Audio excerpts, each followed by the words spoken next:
Hello, everyone. Have you ever thought that hard work could make you into a lazy or bad person? Or can work oppositely for you? This affects our lives a lot, and awareness of this can even make your life better. Today, we will discuss this phenomenon, and it's the core topic. Let me give you some examples. Have you ever felt like you deserved a reward after doing something good or difficult? Maybe you donated some money to charity and then treated yourself to a nice meal.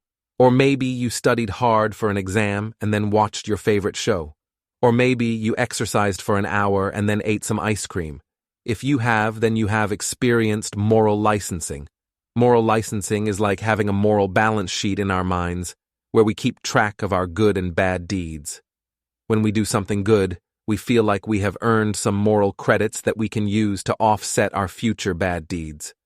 This way, we can maintain a positive self-image and avoid feeling guilty. But moral licensing can also have some negative consequences. For example, it can make us less likely to help others in need, because we feel like we have already done our part. It can also make us more likely to cheat, lie, or discriminate because we feel like we have already proven ourselves to be good people. It can also make us more resistant to change because we feel like we have already done enough. So how can we avoid falling into the trap of moral licensing? Well, one way is to be aware of it and recognize when we are using it as an excuse to justify our bad behavior. Another way is to focus on our values and goals rather than our actions and outcomes. For example, instead of thinking, I did something good today so I can do something bad tomorrow, we can think, I want to be a good person every day so I will do what is right and consistent with my values. This way, we can avoid the moral balance sheet mentality and strive for continuous improvement. Now that you know what moral licensing is and how it works, let me share with you some more examples and research findings that illustrate its effects on our behavior and attitudes. One of the first studies that demonstrated moral licensing was conducted by Monine and Miller in 2001.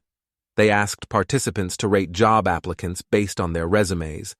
Some of the applicants were white and some were black. Before rating the applicants, some of the participants were given a chance to express their support for affirmative action, a policy that promotes equal opportunities for minorities.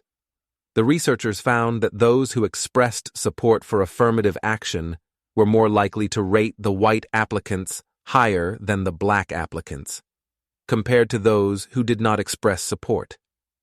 They concluded that expressing support for affirmative action gave the participants a moral license to be biased later on. Another study that showed moral licensing was done by Khan and Dar in 2006. They asked participants to choose between two products, a luxury pen and a donation to charity. Some of the participants were first asked to imagine buying the pen, while others were asked to imagine buying the donation. Then, they were given a real choice between the two products. The researchers found that those who imagined buying the donation were more likely to choose the pen in reality, compared to those who imagined buying the pen. They explained that imagining buying the donation gave the participants a moral license to indulge later on. A third study that illustrated moral licensing was conducted by Sachdeva, Iliev, and Medin in 2009. They asked participants to write a story about themselves using words that were either positive or negative.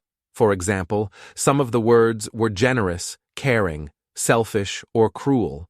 Then they asked them to donate some money to charity. The researchers found that those who wrote a positive story about themselves donated less money than those who wrote a negative story. They argued that writing a positive story about themselves gave them a moral license to be stingy later on. These are just some of the many studies that have explored the phenomenon of moral licensing and its implications for our behavior and attitudes. As you can see, moral licensing can have a powerful influence on how we act and think, especially when we are not aware of it or when we rationalize it. So what can we learn from this? Well, I think we can learn that doing good is not enough. We also need to be mindful of why we do good and how we do good. We need to be honest with ourselves and avoid using our good deeds as an excuse or a justification for our bad deeds. We need to be consistent and committed to our values and goals, regardless of our past or future actions. Doing good can make us feel good, but it can also make us do bad. It's up to us to decide which path we want to follow. Thank you for your attention, and I hope you enjoyed the video and learned something new.